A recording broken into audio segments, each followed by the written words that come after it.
and welcome to the Real Biz Life Chronicles, where we chat about all things branding, life, and business.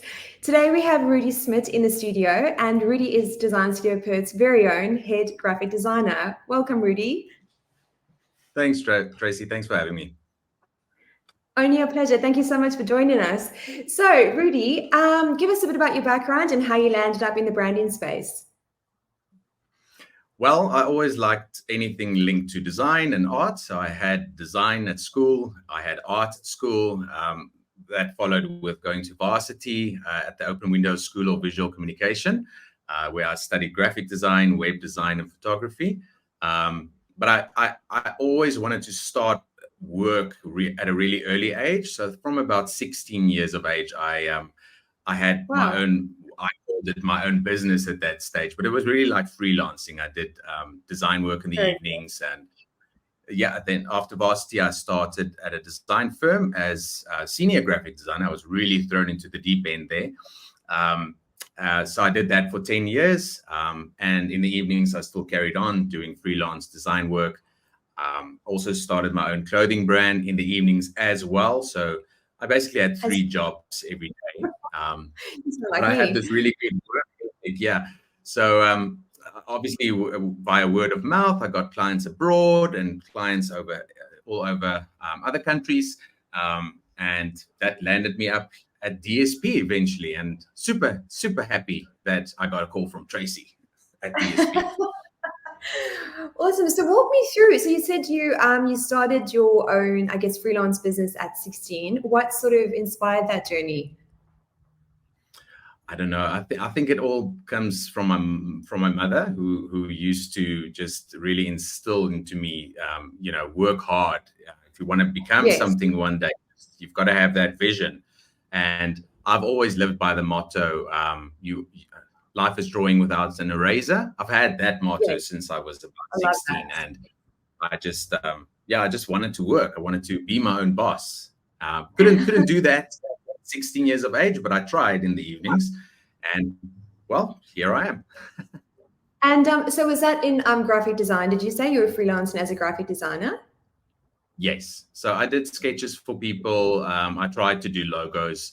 If I look at the logos that I did when I was 16, no comment, but general graphic design work. Yes.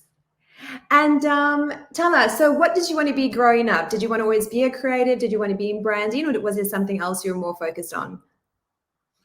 Actually, the complete opposite. I've always had an interest in everything, stars and planets. I wanted to be an astronaut. I don't know where that came from and why. But my father had this massive telescope when I was younger. Like, it was about 1.5 meters in length, and it was massive. And he used to let me look through it and search for the planets. And that was from about, I think, 12 or 13 years of age. And from that day, when I first looked through that telescope, I thought I wanted to be an astronaut. I wanted to be on that planet and research stars and everything. I don't know where that came from, really, because it was sort of be an astronaut, but I want to be a creative. I don't know. There was no way of combining those two, so I went for it. Yes, eh? And so you wanted to be an astronaut. Is that still on the cards at some stage? Did you still have that fascination with space? Yes, I've always had that fascination. That will never go away. Will I ever be an astronaut? I don't think so. But I do have my little in the evenings where I go lie on the grass and just have a look at the stars. I don't have a telescope. They're very expensive, but everything planets and stars. I love it. Awesome. And so, Rudi, I guess as a creative, I always like to think that creatives have a sixth sense. So when you're working with a client, you're trying to get on the same page as them in terms of their branding. How do you find you are able to sort of enter the client's headspace and sort of, create branding that aligns with them? Or perhaps you could share what some of the roadblocks are that you might what you might experience with some clients? I think it's very important to link with clients. to be on the same wavelength as clients. And in order to do that, you need to listen. So the advice that I always give clients, if they look for a designer, is you need to find a designer that listens. You need to have that sort of open relationship with your client. So it starts with listening to what the client wants. And then obviously, because we are the professionals, we can then take that advice and sort of mold it into what will work and what will be best for the client's business. So I think the roadblocks that I sometimes get when it comes to interacting with clients is clients that have their set ideas and they don't want to nudge away from that. They don't always understand that we are the professionals. So it's best to take on board what we recommend would work. So I think that's it's a two-way street. Clients need to listen, but the designer also needs to listen. Very important. There needs to be an understanding of the designer and the client. Yes. So more of a collaborative approach? Yes.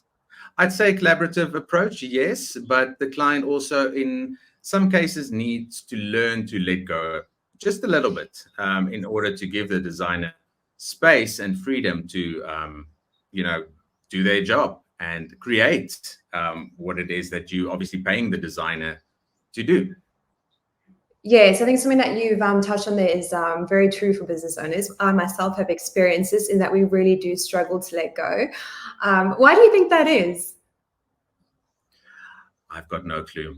Look, if you like a certain color, then you like a certain color. If you like pink and I say no, blue is the better color, it's not going to work.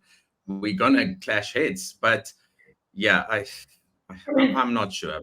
People have their certain preferences, and it's hard to let go of whatever you like. But eventually, clients do come around. Some clients, and they realize that it's best to just follow the advice that the designer gives. Yes, definitely. And so you've just redone the Design Studio Perth logo for us. And I know we had a very collaborative approach with that. And what was so interesting is that the icon came to me on the ski erg at gym, and then I shared it with you, and you had a very similar actual sketch, which was quite profound. So I guess as a creator, do you find, and I know you've touched on this briefly in the past, in that you are an empath, and do you find that helps with your creativity? Perhaps for our listeners, you could explain what an empath is.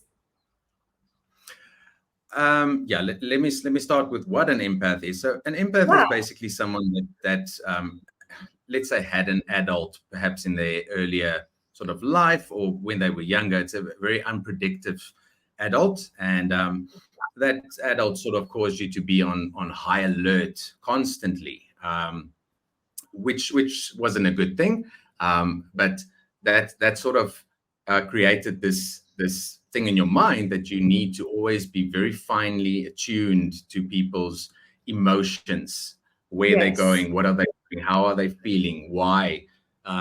So because I grew up in sort of that scenario, I've sort of developed that, I don't want to say sixth sense, but it's an extra sort of, I want to say, enhanced feeling for other people's sort of vibe, emotion, and what they're thinking. So if I, for example, talk to a client and I present to them logos or whatever, it's the fine sort of facial expressions or the little vibe that I get from that client that immediately says it's a yes or it's a no, without the client even needing to say it.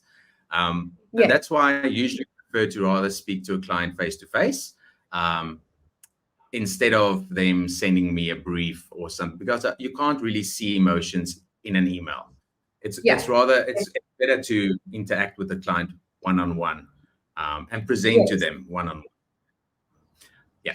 I guess they do say that most of our communication is done non-verbally. So again, like you say, you have that extra layer of reading someone's facial gestures, or I'm probably the worst. Can't help my facials, but it gives you a true indication as to how, what that person might be thinking. Some people are good at hiding it, not myself, but yeah. Look, it's very important to understand someone's emotions, especially the clients, because if they like we said, if they're very set on a certain idea, you can immediately see that your ideas that you're trying to push to the client that are maybe completely opposite to what they really wanted. It's good to have that extra bit of sensitivity in your mind to understand, right, I'm pushing too hard. Let me take on board what the client's concerns are and see how I can sort of meet the client in the middle. Yeah. So yeah, I think it's good to be sensitive in that way and to sort of be on the same wavelength as the client, because that's basically at the end of the day how we all operate, right? It's basically Yes. wavelengths, brain waves and vibes and all of that. And I think that's Yeah. why the DSP logo was so much fun to do, because you get your inspiration in gym. I get Yeah. my inspiration as well. I've got my treadmill at the back there. So, but it Yes. was quite fun because you sent me a sketch, and it was, when I looked at it, I was like, did Tracy copy me? I immediately Yeah. ran to my and I looked at my sketch and I thought, these are exactly the same. That's our logo. This is going to work. Yeah. We've both had the same idea. Yeah, definitely a sign. Because I'm a firm believer in energy and how we can pick up on each other's, vibes. Some people hate that expression, but yeah, it all comes down to energy and being on that wavelength. And I think one thing I loved about you, I know I did really push with the Design Studio Perth logo, but you really took that on board and embraced it and really, pushed to create boundaries. When it comes to that, Rudi, have you got any tips or advice for our listeners how you do take that on and actually implement, on that in a design, in designing a logo, for example? Do you mean the comments from you regarding the initial sketches? Yeah, so if someone is pushing you to, they want more from you in terms of design work, and you're like, oh my gosh, well, this is where I'm at. What do you sort of, do you use meditation? Do you find you kind of take time out and sort of, get your creativity flowing? Do you have any strategies that you use to kind of help you push things to that next level? So don't mind the eyebrow, but it had to be raised a little bit when I heard the DSP revisions. But we ended up with we ended up with an awesome design. You know what? At the end of the day, you did push me, and that's a good thing. Some clients do tend to push, and they keep on pushing, and it's not a bad thing, because at the end of the day, you end up with something that might look even better than the first draft. So yes, I'm a strong believer of pushing people to their next level. It's very important to level up. And I think with the DSP logo, for example, you did like a lot of the concepts. I did. Yes, the one day you loved, and the next day, oh, I don't like it. Okay, you didn't say it in those words, but sorry. but if I compare what we have now to the first logos that you liked, we have really leveled up, and that wouldn't have happened if you didn't push me a little bit farther. Just a little bit, really. Maybe do a little bit tweaking here, and can you maybe do that a little bit? And it really helped. So I'm a firm believer of pushing it to the next level. It's a good thing. Some clients can maybe push it a bit too far, and I think that's important to then understand a line needs to be drawn at some stage, especially when it comes to revisions and the amount of options and concepts. Yes, otherwise it can just go on forever and ever, I think. Yeah, I actually had a client a number of years ago, and it was a very simple logo that I needed to do, but the client, she wanted to see more and more. And obviously this was sort of, I want to say, at the beginning of my freelance career. That was after leaving my tenure at the design firm. I wanted to impress, can't say no to clients.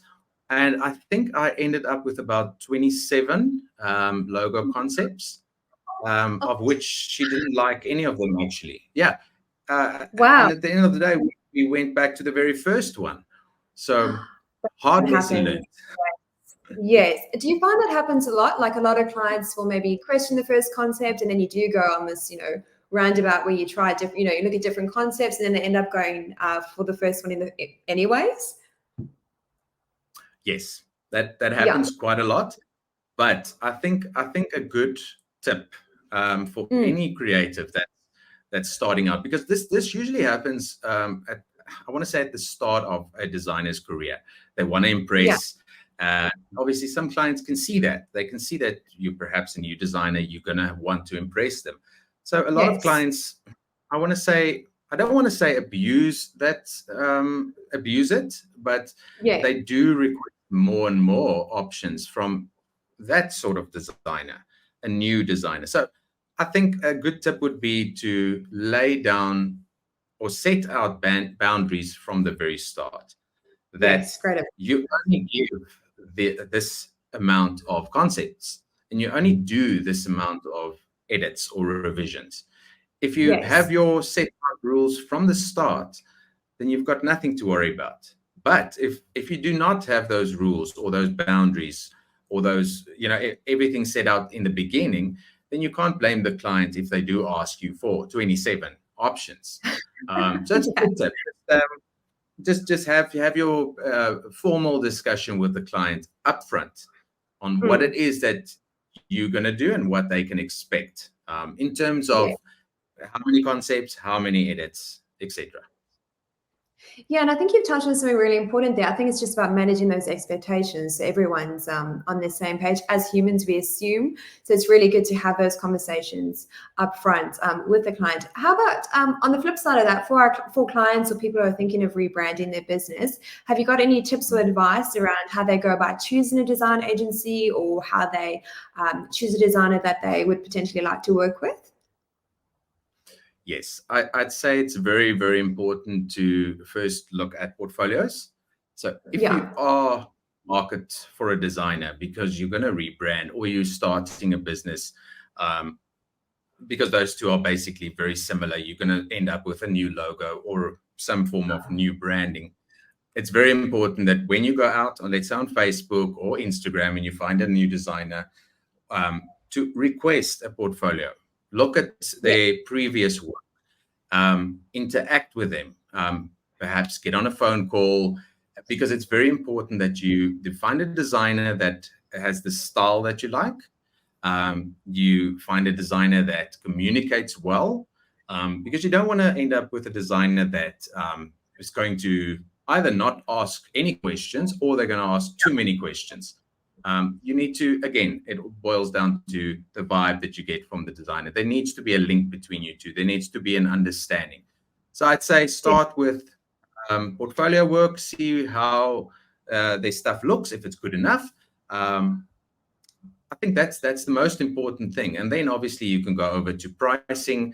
Obviously there's a wide range of different prices for different designers, but see if you can find a designer that works within your budget. But also, again, if you go too cheap, you might get very cheap sort of designs. So just clients need to be mindful of that. The higher end designers will charge more, but what you get will obviously be years of experience, which is a good thing. Yes, and also in terms of the value that adds to your business. So I'm a firm believer, like, you get what you pay for, regardless of whether that's shoes or branding or whatever the case may be. But when someone is charging a certain price point, there's usually that value associated with it, and all those years of experience. There's a saying that I absolutely can't stand, is that starving artist, saying, where they say, it's starving art. We eat baked beans on toast. How does that sit with you? And, I think it's great to see designers or creators that are making a living out of their art or out of their creativity. What's your thoughts on that, Rudi? Well, firstly, I hate baked beans, like never ever baked beans on toast. Yeah. You know what? It isn't easy to start your own business. You're throwing yourself into the deep end. I was comfortable at the 10-year, job that I was in. I got a salary. So deciding to leave all of that and just jump completely into the deep end, where the buck stops with me. The buck starts and stops with me, sort of. There's a saying like that. Yes. That was quite hard. And immediately I thought, oh my gosh, month end came, there was no salary. So who's going to pay the car now? Who's going to, but you know Yeah. what? Because I started early and because I already had that mindset of what you need to do in business, because I ran my own clothing brand in the evening. So I knew what to do in order to make that work. I didn't have a boss there. I was my own boss.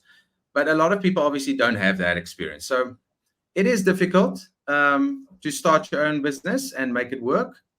But I'd say if you decide to do that, you've got to make sure that you have at least some money put away first.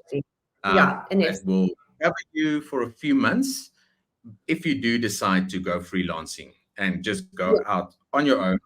You have to have those savings. It's very, very important because it's definitely. not guaranteed that you're going to have clients immediately when you start freelancing. Um, No. and planning is very important. So yeah, starving artists. I don't know. It's yeah. It all boils down to how much planning you put into before you start that journey, I guess. Yes, yeah. So when I first went out, I think I saved for a while, had a little nest egg, and I thought if it doesn't work out, if excuse the word, if shit hits the fan, I have something to fall back on. But I think having that little nest egg kind of took the pressure off a bit. Having, because at the end of the day, it's expensive to be alive, right? So you need to pay your mortgage, pay your car, and like you say, the buck starts and stop with you. So if you don't, make the effort, get out there, network, there's not going to be any income coming in. So I find business owners do have a very high risk appetite, and it's very brave. I mean, you've got one hand where you can have, the stability of a job, and you sort of have that guaranteed income, although it might be peanuts, you at least have some guarantee. Whereas when you have your own business, you are taking that high risk, but at the end of the day, there is that potential reward on the other side. But as you mentioned, it does take a lot of hard yards to actually get there. Yeah, it does. Lots of planning. And lots of crying and tears and hard work. There was something else I wanted to touch on, I think, in terms of finding a branding agency or designer to work with, is that, business owners need to be aware of actually getting their vector file and a brand style guide. Perhaps, Rudi, you can walk us through what exactly a vector file is and how a brand style guide can actually save a business owner so much time, money, and energy.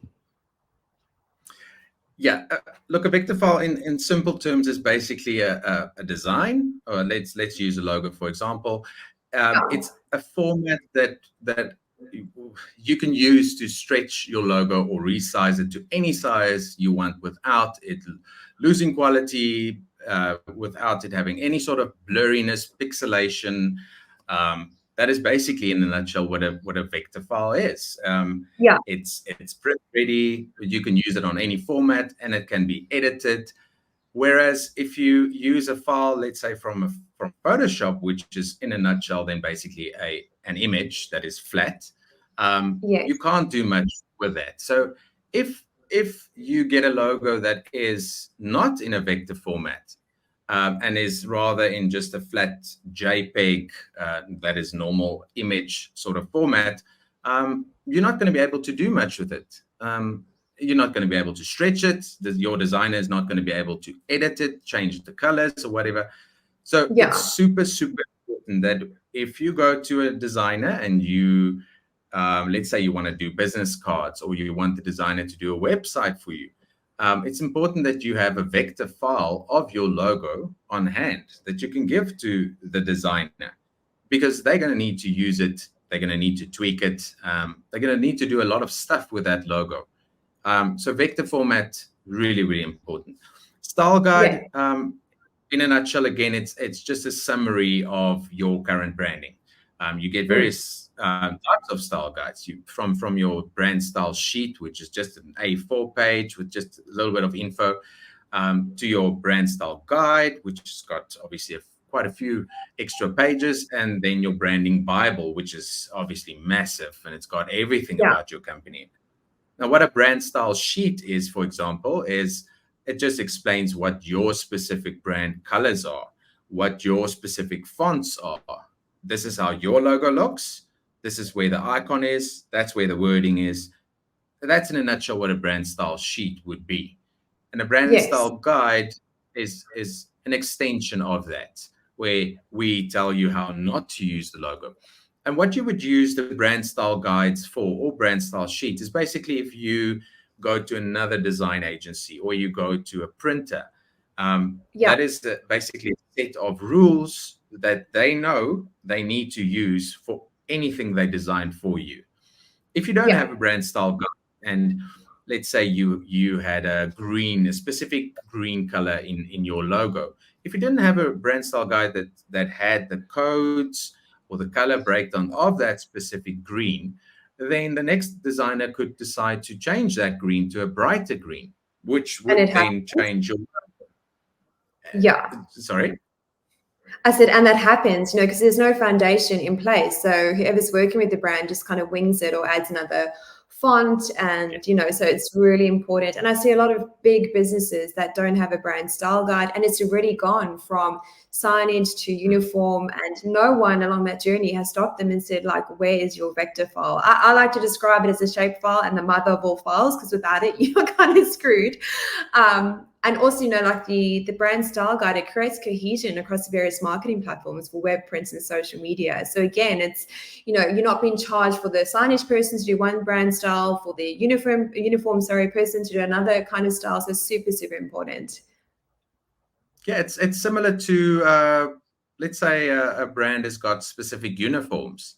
It's a specific blue uniform and it's got the logo here on the left side.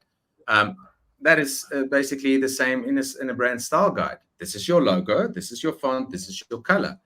If there was no direction on this is the clothing you need to wear, everyone would just wear whatever color uniform and it would look all over the place. So yes, some clients would prefer not to go that route and get a brand style guide, because it is a few extra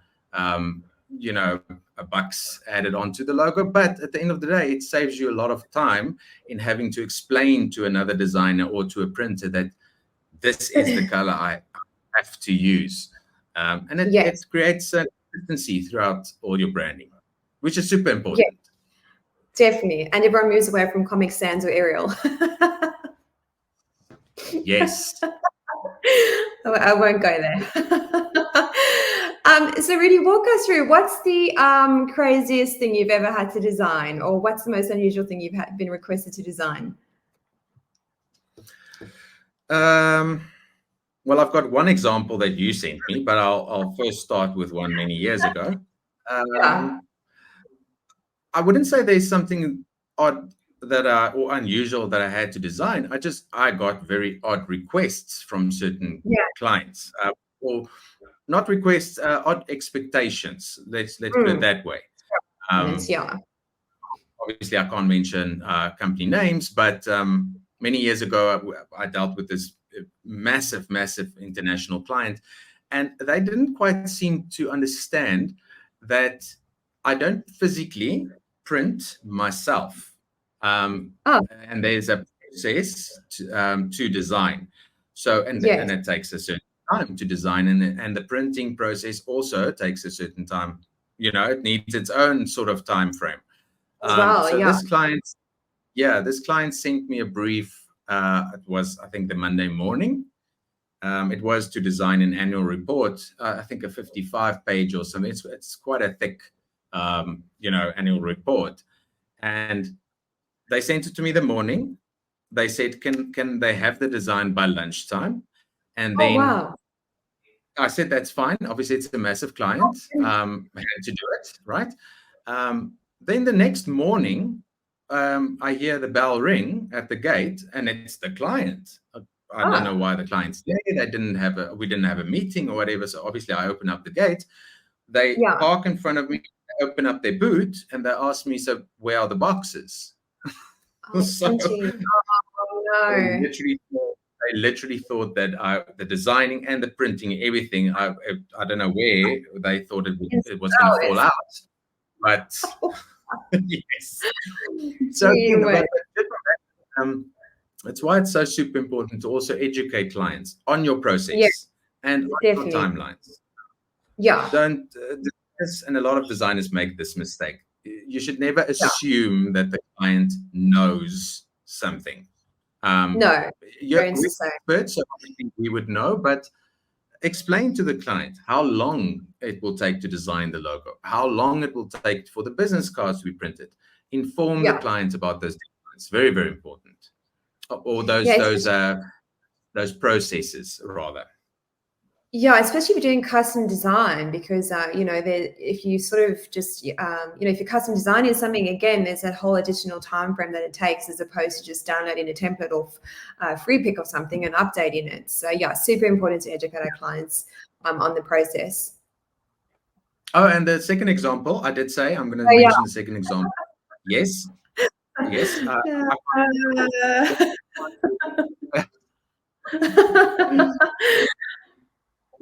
believe was it a swimwear brand? Yes. Yeah, it was a bikini brand. Yeah. Yeah, exactly.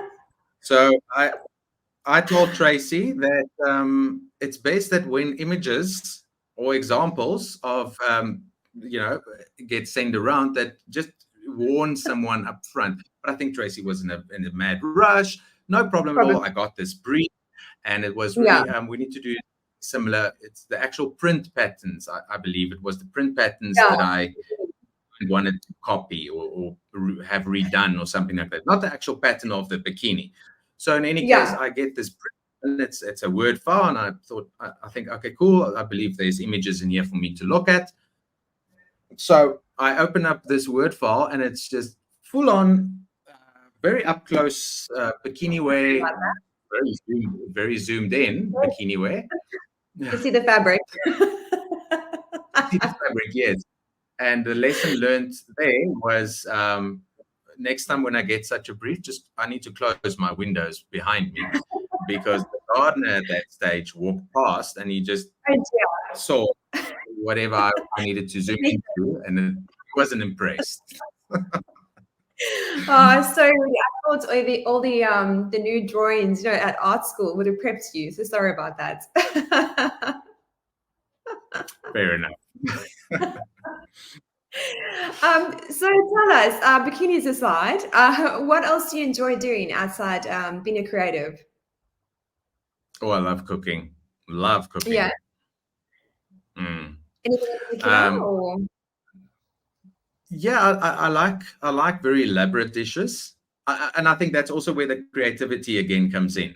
Like, I'm not just going to make a steak and potatoes, and I don't want my plate to look boring, or anyone else's plate. So I like to make food that is really a mixture of stuff, and I like to explore flavors. So I've got my own little grinding wheel thingy. I forgot the name. To make my own spices. I make my own pasta sometimes. Mortar pestle? Is it like exactly the old school mortar pestle? Yeah, nice. Great. I've got one. It's like a stone one, actually. It's very authentic. So, yeah. Yeah, great. Make my own spices, make my own pasta. I've got this vintage sort of pasta roller thing, which I really love.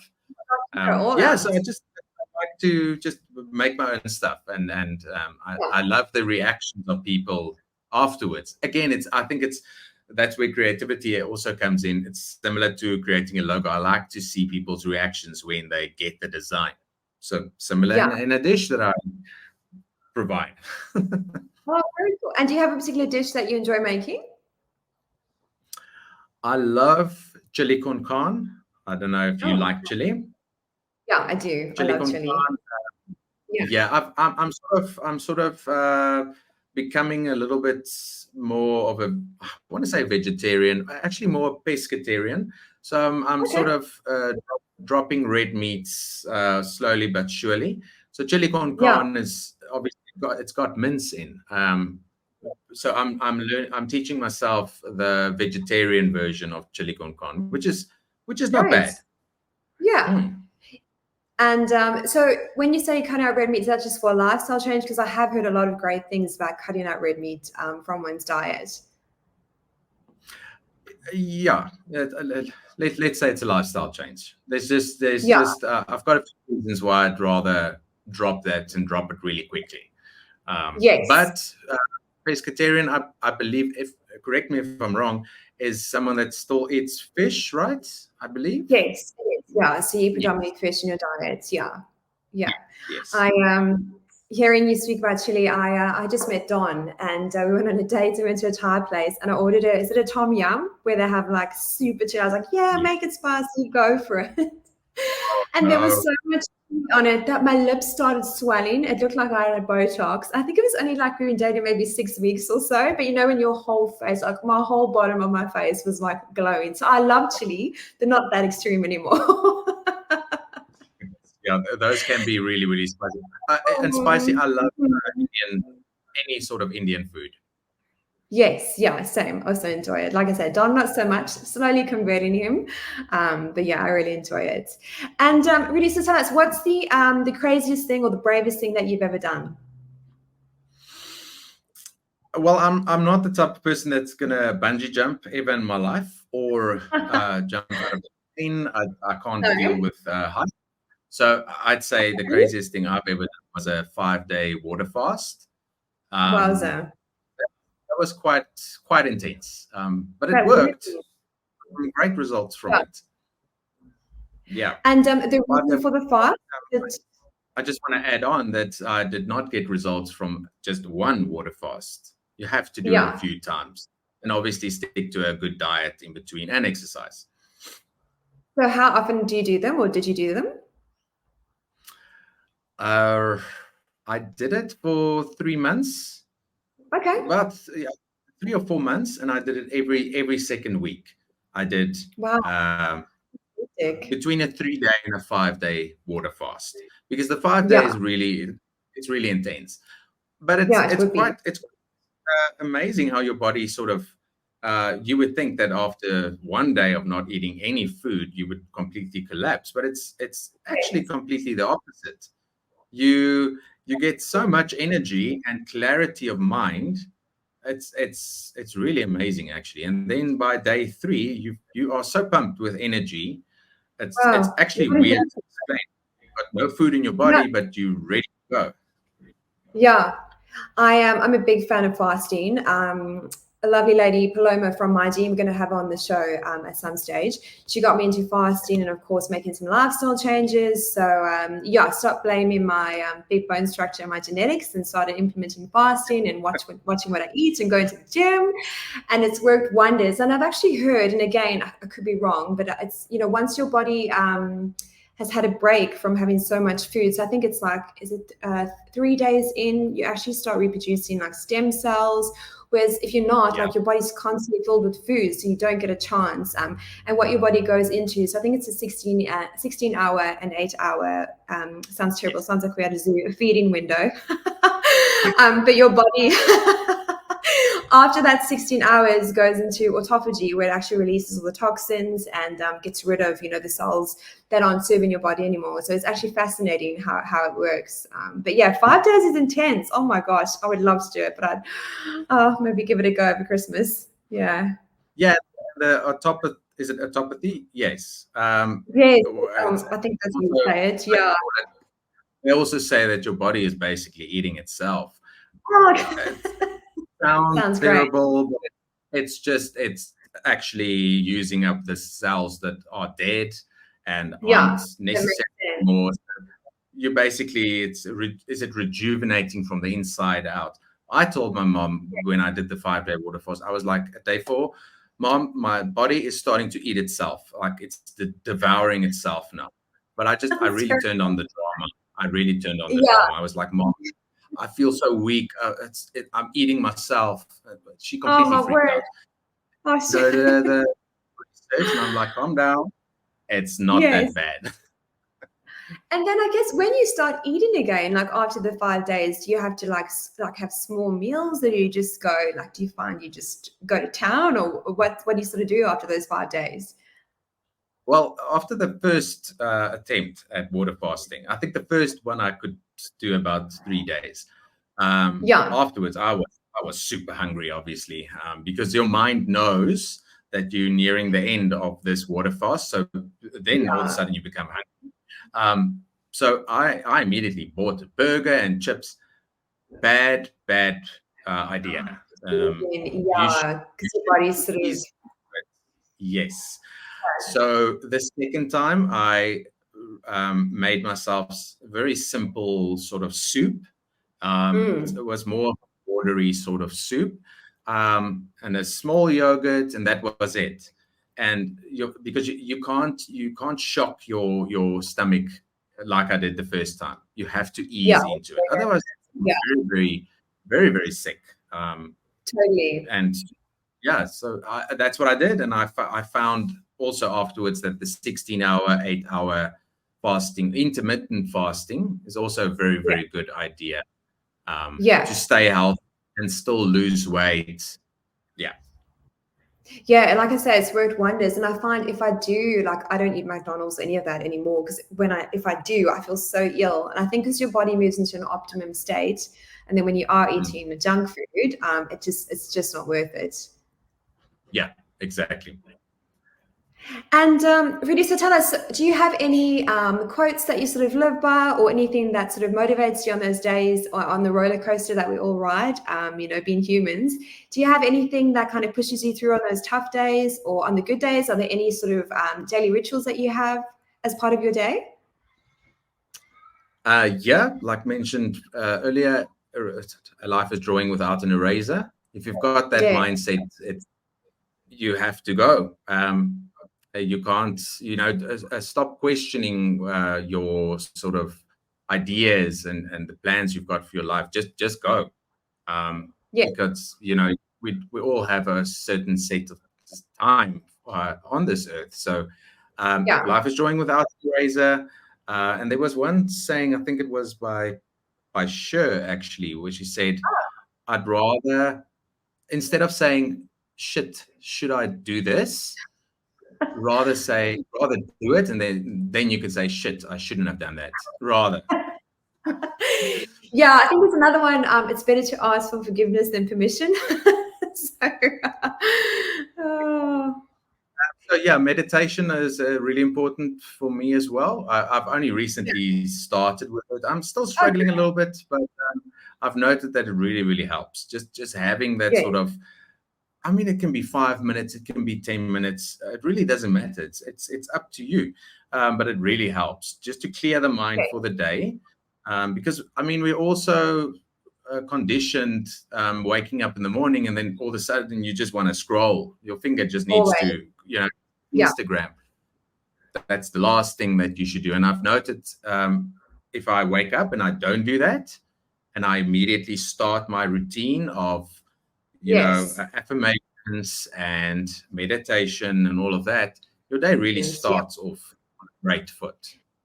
It does. Yeah, I do the same. Otherwise, I find I'm just in like reaction mode the whole time. So, if you pick up your phone, the minute you open your eyes and go straight into emails, which I used to do, not anymore, it definitely just puts you in a different frame of mind for the day. And it just feels like you're constantly reacting the entire day. So it's great that you have those, daily rituals as well. Yeah. What's your daily rituals? Oh my goodness. Well, I have a very religious morning routine. So usually, during the summer, I wake up at 5. I always start my morning with journaling. I pray and I meditate. The meditation did take me a little while because I find my mind goes 160 miles an hour. But I think with anything, the more you kind of do it, the more you get used to it as well. And then after that, I will then go to gym. And that's where my day starts. And I find just from a emotional well-being point of view, that really helps settle me for the day, and helps me kickstart the day on the right foot. Yeah. Have you ever watched Eat, Pray, Love? Yes, I have. Love that movie. There's that one part where Julia Roberts tries to meditate. Yes. The eyes, and then the clock says, I think 9 o'clock, or no, it says like 9:01 in the morning, and then she's like fiddling, and you can see very irritating. When she opens her eyes, it's 9:02. And so that happened to me in the beginning. Time just went really, really slow. It does. I actually did a float. So you're in like a tank and then do a float for an hour. And it felt like the longest hour of my life. So you go in, there's magnesium in the tank. It's only like sort of ankle deep. And then you lie, because of the density of the water, you float in there. And oh my gosh, it probably took me a good, I want to say half an hour to really try get into it. But then it's like you kind of lose sense of gravity because you're floating.